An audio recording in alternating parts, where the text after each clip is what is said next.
Hola, ciao a tutti, bentrovati, bentornati dopo le ferie. Chi prima, chi dopo, io penso che ormai saremo praticamente tutti feriati, tranne i fortunati che possono farle quando vogliono e quindi se le fanno a settembre oppure dopo, eccetera, eccetera. Quindi, insomma, spero di trovarvi in ottima forma. Io sono in forma, quasi ottima. Le ferie sono sempre troppo corte per quanto uno dovrebbe riposarsi, per cui prendiamo quello che viene. Quest'anno devo dire belle ferie, al caldo, molto caldo, al sole, anche se io non sono un amante della vita da spiaggia, ma insomma. Diciamo che sono stato bene. Oh, allora, questo era un video che avrei voluto fare prima di partire, ma poi alla fine con tutto quello che c'era da fare, con tutti i pensieri per la testa, francamente non volevo avvelenarmi più di tanto ragionando su queste cose. Perché avvelenarmi? Ma no, niente di personale, niente di che, però quando vedo, leggo, sento, mi vengono riferite certe cose, dico vabbè, ma allora siamo proprio ancora all'asilo. Tuttavia, anche questo genere di feedback mi danno un pochino il polso della situazione e quindi ho deciso di registrare questa piccola puntualizzazione. Voi sapete, l'ho detto, beh, voi, se non altro chi ha visto un po' di altri miei video, ebbene, chi lo ha fatto sa che io non sono un fautore delle modifiche indiscriminate. Anzi, di solito sconsiglio apertamente di metter mano o far metter mano alle proprie elettroniche, ai propri diffusori, ai propri apparecchi da cugini o persone che si spacciano per intenditori e vi promettono meraviglie manomettendo le vostre cose. Dico manomettendo perché molto spesso, più che di modifiche vere e proprie, si tratta di manomissioni fatte praticamente a caso. Molto spesso da gente che non ha la capacità, la sensibilità per capire i circuiti, capire gli apparecchi dove mette le mani e agire di conseguenza. Poi però ne vengo fuori qua e là con i vari Super Titania, con i Miraceti nuovi, eccetera. Quindi capisco che questo comportamento, questa linea di condotta possa sembrare quantomeno contraddittoria. Per chiarire un pochino le cose vorrei puntualizzare. Qualcuno si ricorderà di una vecchia serie di video, erano 3 o 4 video, sul come far suonare un amplificatore cinese. Chi li ha visti si ricorderà anche che la risposta era buttare via tutto tranne il telaio e farci dentro un altro amplificatore. Ecco, questo era un caso estremo, era un caso che ho voluto prendere come esempio per spiegarvi come in certi casi sia del tutto inutile mettere mano a un apparecchio, perché se non ci sono quantomeno delle buone basi, il rischio è di dover buttare via tutto per avere qualche risultato. Nonostante il messaggio credevo fosse chiaro, qualcuno vedendo quel video mi ha chiamato, mi ha mandato dei messaggi, alcuni mi hanno contattato in qualche modo per farsi modificare il proprio amplificatore cinese. Ebbene, questo è il primo concetto. La modifica, il miglioramento di un apparecchio diventa interessante quando ci siano delle basi materiali di qualche tipo per poter effettivamente lavorare proficuamente. Se, e qui entriamo nel nostro mondo, cioè quello degli amplificatori a valvole, se un amplificatore ha un set di trasformatori che fa schifo, è inutile lavorare sul circuito perché tanto il limite sarà imposto dai trasformatori e quindi la soluzione sarebbe la più immediata, la più semplice, sarebbe sostituire i trasformatori. Sì, ma sostituire dei trasformatori in un amplificatore a valvole implica la riprogettazione praticamente totale o quasi del circuito, quantomeno dello stadio d'uscita, dello stadio di alimentazione. Capite che a questo punto diventa poco utile un lavoro del genere, perché dobbiamo rifare l'amplificatore. Torniamo alla partenza in cui si riesce a salvare solo il telaio. non ha senso, non è più una modifica, è un rifacimento totale dell'apparecchio. Capite che a questo punto tanto vale cambiarlo, no? Come qualcuno ha detto, meglio prenderne un altro. Sì, in questi casi meglio prenderne un altro. Ma allora quando è utile pensare a un upgrade, pensare a una modifica del proprio apparecchio? Quando ci sia una base che ci permette effettivamente di salire. Ora, se io faccio sempre gli esempi che mi competono chiaramente, ma se io ho un amplificatore con un ottimo set di trasformatori e magari un set di componentistica di qualità limitata dal costo totale dell'amplificatore, ecco, allora in questo caso si può valutare una modifica. Perché valutare e non brum, fare la modifica? Valutare perché è sempre necessario capire fino a dove si possa arrivare con questa modifica, con questo upgrade, chiamiamola come si vuole. Perché? Perché c'è sempre quel famoso step. Beh, ma allora mi compro un altro apparecchio, spendo meno. Ecco, se ricadiamo in questo ambito, è chiaro che non è consigliabile mettere le mani a un circuito. La prima valutazione da fare è: ma io con questa base posso arrivare a dei risultati tali per cui la spesa mi dà qualcosa che mi costerebbe molto di più o comunque di più? Ecco, allora in questo caso si può effettivamente valutare di fare una modifica. E anche qui siamo al valutare di fare una modifica. Lo step successivo è capire quale sia la modifica da fare. Perché? Fare una modifica a un circuito non è mai prendere dei componenti e metterne degli altri più belli. Perché? Perché andare a cambiare dei componenti in uno dei nostri circuiti vuol dire cambiare radicalmente o stravolgere la resa sonica dell'apparecchio. Ora, quando si intraprende una strada del genere, bisogna farlo in maniera molto delicata e molto accurata. La sostituzione di un qualsiasi componente elettronico implica la variazione di tutta una serie di equilibri che si ripercuotono proprio sul risultato finale, sul suono dell'apparecchio. Cambiare un componente con uno più costoso non vuol dire per forza migliorare il suono. Nella migliore delle ipotesi vuol dire migliorare un aspetto con il concreto rischio, e direi anzi la conseguenza, di mandare a quel paese tutti gli equilibri.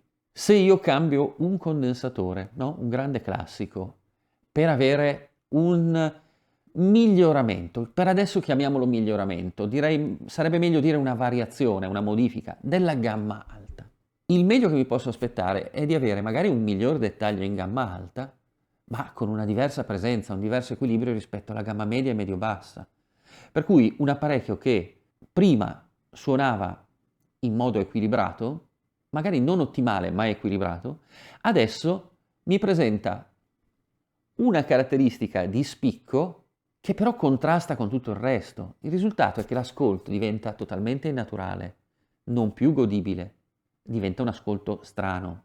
Quando si intraprende la strada della modifica di un apparecchio, bisogna mettere in conto di ripensare l'apparecchio nella totalità. Bisogna riprendere in mano tutti gli equilibri e ricostruirli a un livello superiore. Non è banale.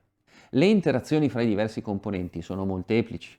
La sostituzione, la variazione di un componente andrà a ripercuotersi sugli equilibri di tutti gli altri e quindi facilmente, ma anche qui direi di conseguenza, la sostituzione di un componente vorrà dire prendere in considerazione la sostituzione di tutti gli altri.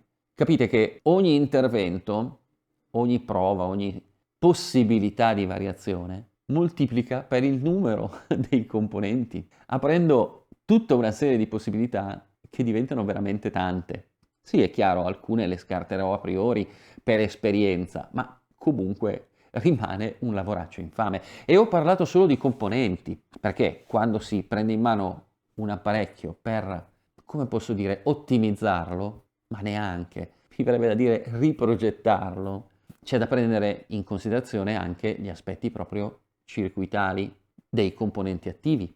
quindi i punti di lavoro, i carichi, le correnti, le tensioni di lavoro, tutti i parametri che vengono modificati nel migliore dei casi, stravolti, direi, nella maggior parte dei casi. Stravolti non vuol dire che passo da un'alimentazione di 200 volte a una di 400, perché possono bastare poche decine di volte, pochi milliampere di differenza per cambiare un punto di lavoro e cambiare l'impronta sonica di uno stadio di amplificazione. No? Stiamo parlando di amplificatori e poi comunque i nostri circuiti sono fondamentalmente degli amplificatori a tutti i livelli, sia di segnale che di potenza. Ecco, quindi l'operazione di modifica di un apparecchio è un'operazione estremamente complessa, è di fatto una riprogettazione dell'apparecchio stesso. Un'operazione di questo tipo implica ore e ore di studio, di prova, di verifica, che non sono mai giustificate nel caso si voglia modificare un singolo apparecchio. Per questo, quando mi si chiede di modificare un apparecchio che magari non ho mai visto, che conosco ma non ho mai aperto, io di solito sconsiglio vivamente l'operazione. Mi è capitato veramente poche volte di intraprendere delle imprese del genere per un singolo apparecchio. Mi vengono in mente dei casi in cui c'erano dei diffusori con altoparlanti molto buoni ma trattati in maniera molto cattiva. Ecco, allora in quel caso abbiamo preso gli altoparlanti e abbiamo ridisegnato completamente il crossover, però capite, un lavoro di questo genere vuol dire rimisurare gli altoparlanti, ristudiare delle soluzioni, rifare delle cose. Stiamo parlando di decine di ore di lavoro, tante decine di ore di lavoro. Di conseguenza sono, come dicevo prima, interventi estremamente costosi, giustificati solo se il risultato può essere di livello molto alto, comunque molto interessante, altrimenti non è il caso di farlo. Prendere un altoparlante, sostituire i componenti del crossover con i più bei cartaeolio, eccetera, eccetera, senza prendere in considerazione il ridisegno, il ricalcolo, il rifacimento del crossover, non ha alcun senso. Torniamo in quella situazione per cui abbiamo qualcosa di diverso, magari migliore sotto certi aspetti, ma con un equilibrio totalmente casuale. Quindi non è una cosa da fare. Non fatelo. Ecco, non fatelo, non chiedetemi di farlo, perché la mia onestà intellettuale mi impedisce di fare delle porcherie simili. Stessa cosa con un amplificatore. Ogni tanto mi capitano per le mani degli amplificatori che sono stati manomessi e non modificati da qualcuno. I grandi classici, mettiamo condensatori di alimentazione più grossi. Stupidaggine enorme, lo sapete che quando io metto mano all'alimentazione tipicamente addirittura riduco le capacità dei condensatori per far funzionare meglio i trasformatori di alimentazione, i diodi, i raddrizzatori, eccetera, e avere un'alimentazione migliore per il circuito.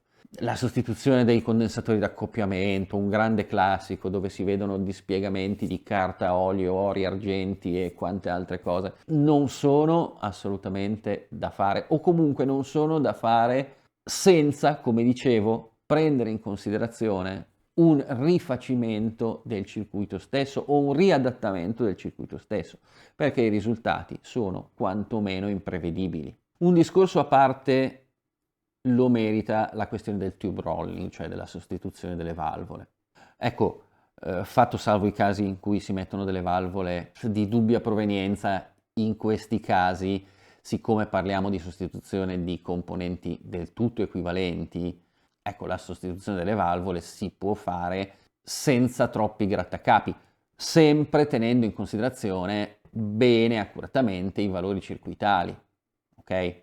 Attenzione, tensioni, correnti di filamento che siano quelle corrette, tipo di filamento come è stato con le Elrog, attenzione che l'amplificatore possa effettivamente gestire quel tipo di valvola, però sostituire un ECC83 cinese o russa con una NOS, beh ok, quello di solito si può fare senza pensarci su, si fa e basta.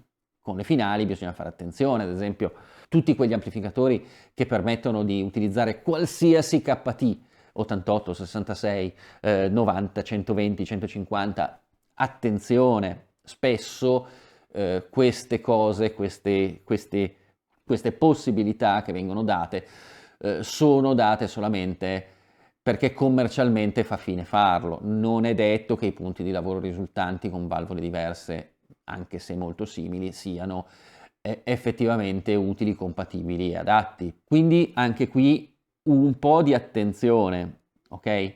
Tutto si può fare, l'importante è che sia fatto con la testa sulle spalle e soprattutto che nella testa ci sia un cervello funzionante, non solo una calcolatrice per fare il conto del dovuto a fine modifica. Ci vuole la conoscenza dei circuiti che si vanno a manomettere, altrimenti si fanno solo pasticci. E i pasticci si traducono poi in apparecchi che non valgono più niente, perché un apparecchio manomesso è un apparecchio che non vale più niente. Avete voglia di dire, ah ma abbiamo messo i condensatori Mundorf Silver Gold Oil Evo 3+, che costano 500 euro l'uno. Sì, ma se sono nel posto sbagliato, quelli fanno solamente un danno. So che a questo video seguiranno commenti del tipo, ah ma io ho fatto fare questo a questo tizio e mi ha fatto una cosa fantastica, che per me suona benissimo. Lasciate che vi prevenga, non scriveteli neanche, li cancellerò, perché evidentemente se arrivate a scrivere un commento del genere è perché non capite che cosa state ascoltando. Quindi lasciate che chi ha un po' più di esperienza di voi in questo campo vi dia un consiglio spassionato e vi assicuro che se mi mettessi a fare modifiche indiscriminatamente a questo o a quell'altro apparecchio, avrei il laboratorio pieno e lavoro per un anno. È sempre una questione di scelta, se si vuole mantenere una certa onestà intellettuale o se si vuole fare i ciarlatani, come ce ne sono tanti in giro, che basta fare, basta incassare. Quindi permettetemi di dissuadervi dal fare determinate cose per il bene vostro e dei vostri apparecchi e spero che abbiate capito qual è la differenza fra una modifica fatta tanto per fare e una modifica fatta per avere effettivamente dei risultati. Qualcuno ha scritto cose del tipo, ah sì, ha modificato i fez audio, quindi evidentemente i fez audio non funzionano.